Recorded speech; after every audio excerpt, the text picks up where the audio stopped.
Marta, María y Lázaro eran amigos íntimos de Jesús. Comían habitualmente con Jesús y eso en la cultura judía era una señal de intimidad. No solo eran discípulos, eran su círculo más íntimo, eran sus amigos. A tal punto que cuando se refirieron a Lázaro, a aquellos que habían partido a buscar a Jesús, dijeron: aquel al que amas. Esto era suficiente para identificarle. Marta y María pensaron de una forma muy lógica: si Jesús hizo milagros para otros, extraños, extranjeros, enemigos de la patria judía, como eran los romanos, ¿cómo no haría un milagro para un amigo íntimo? Pero no lo hizo, al menos no como ellas esperaban. Y me surge una pregunta en este punto. ¿Habéis estado alguna vez en esta situación donde parece que Jesús está haciendo milagros para todos menos para ti? ¿Te has encontrado en esta situación donde ves a Jesús haciendo cosas para otros, extraños, gente de dudosa moralidad, gente de la calle, gente que ni siquiera tiene un compromiso con el Evangelio? ¿Y tú? ¿Tú que eres amigo íntimo de Jesús? ¿Tú que le has invitado a tu casa? ¿Tú que te has echado a sus pies y has escuchado sus enseñanzas? ¿Tú que has perfumado sus pies con tu mejor perfume? ¿No recibes contestación a tu petición y solo recibes silencio? En primer lugar, no respondió a la petición de ayuda durante varios días. ¿Has pensado cómo se sentiría esta familia? ¿Cómo nos sentiríamos nosotros en una situación así, si un amigo íntimo no viniera en nuestro socorro? ¿Qué pretendía el Señor? En segundo lugar, Jesús ofendió profundamente a sus amigos. En una cultura como la judía, basada en el honor, que dijeses que eres amigo de la familia y no asistir al funeral de una persona amada era una ofensa directa contra la familia. Jesús no solo no contestó a la petición de ayuda, sino que no estuvo en el funeral de Lázaro. Tercero, el misticismo romano mezclado con la cultura judía decía que el espíritu de un fallecido rondaba por 3 días y al cuarto día abandonaba definitivamente el lugar. Por tanto, para ellos Lázaro estaba definitivamente en el lugar de los muertos. ¿Qué significaba el silencio de Jesús? Quizás lo que tú y yo llamamos abandono, Él lo llama proceso. Muchas veces Jesús no va a cambiar tu situación porque lo que quiere Él es cambiarte a ti. Y desde que llegamos a este mundo estamos sufriendo. Al nacer sufrimos. Cuando llegamos a la época de la adolescencia sufrimos. Y por terminar este mundo nos hiere. Dios nos sana muchas veces la herida tan rápido como quisiéramos. ¿Por qué? Porque quiere hacer algo eterno en nosotros. Porque Jesús sabe que el camino más directo para llegar a nuestro corazón es a través de una herida. A veces tiene que desilusionarte para que te aferres a Él. Si algo tengo seguro, es su amor. Nunca cambia. Nada me puede separar de ese amor que alcanzó su máxima expresión en la cruz del Calvario. Que Dios te ame no significa que Él va a librarte de todo sufrimiento en esta vida. Jesús no murió en la cruz para arreglar nuestros problemas temporales. Él murió en la cruz para salvación de nuestra alma, para arreglar un problema eterno. Dios dejó sufrir a aquellos que amaba y usó ese sufrimiento para formar algo eterno en sus corazones. No quiero decir que Dios provoque dolor, no es eso. No quiero decir tampoco que Dios nos haga enfermar o que Dios permita accidentes en nuestra vida o que envíe pandemias a la humanidad. Todo este problema surgió en Génesis 3, cuando el hombre creyó que al comer del fruto del árbol del bien y del mal seríamos semejantes a Dios. De esa desobediencia viene todo nuestro dolor, toda esta violencia y toda la muerte. Dios es capaz de usar toda esa situación de dolor para, como con un cincel, moldear nuestro corazón. Dios tiene un propósito con el sufrimiento en nuestras vidas. Veamos a Abraham, su sufrimiento camino del monte Moriah para sacrificar a su único hijo cuando ya peinaba canas, fue utilizado para que alcanzáramos la promesa. Job ha sido usado por Dios para traer esperanza para que personas enfermas en todo el mundo la tengan. Pablo es encarcelado, pero es en la prisión donde escribió las cartas más preciosas del Nuevo Testamento.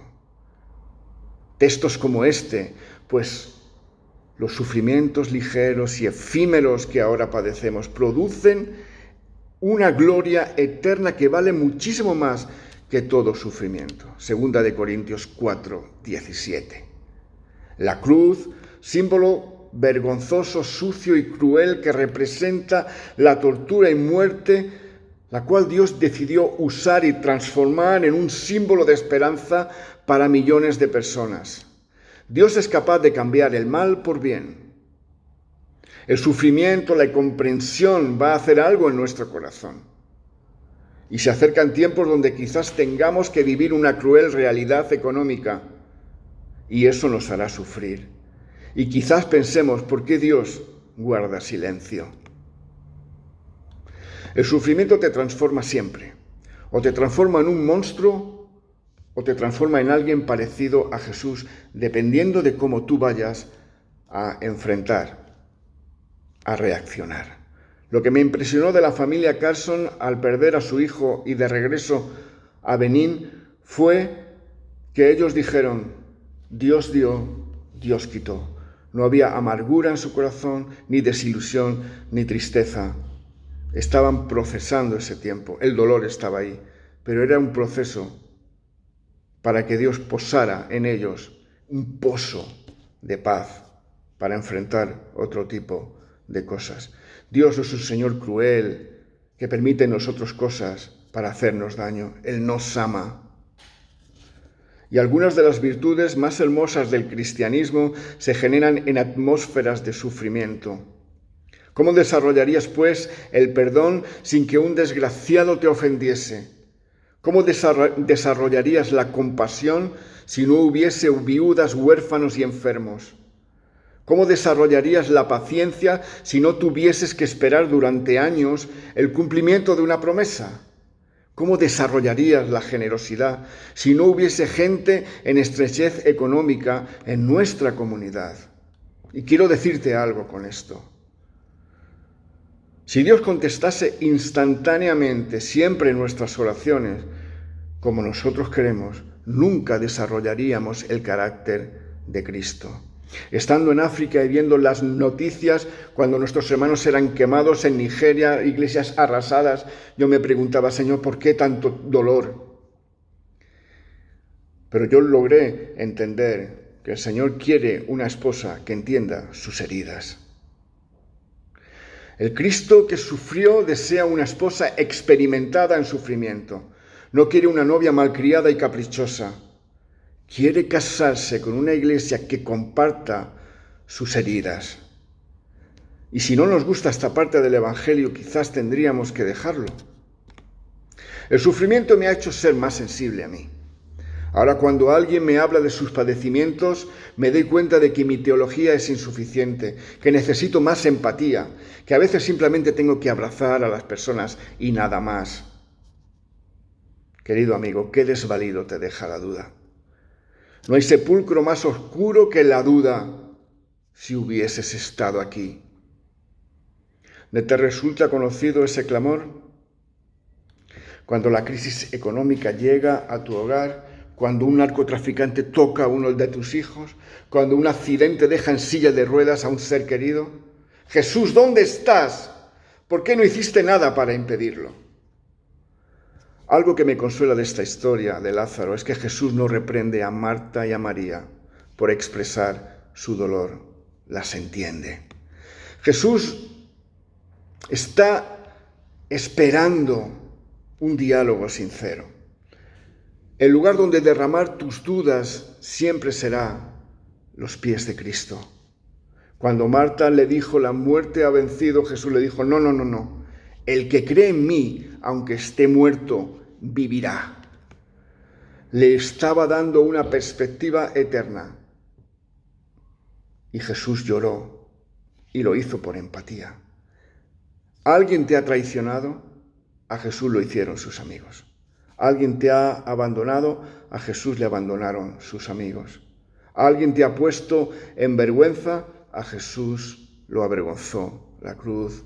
Alguien te ha abusado de ti, de Jesús abusaron en la cruz. Has sufrido dolor en tu cuerpo, Jesús le golpearon y le azotaron. ¿Alguna vez Dios no ha contestado a una oración? En Getsemaní Jesús experimentó silencio. Jesús te dice, yo también puedo entenderte y llorar contigo, porque Él se humanizó y estuvo limitado por voluntad propia para que pudiésemos entender y entenderle a Él. Se puso delante de la tumba y conmovido profundamente llamó a gran voz. En otras versiones dice gritó o alzó la voz. En griego significa esto, furioso como un león, gritó.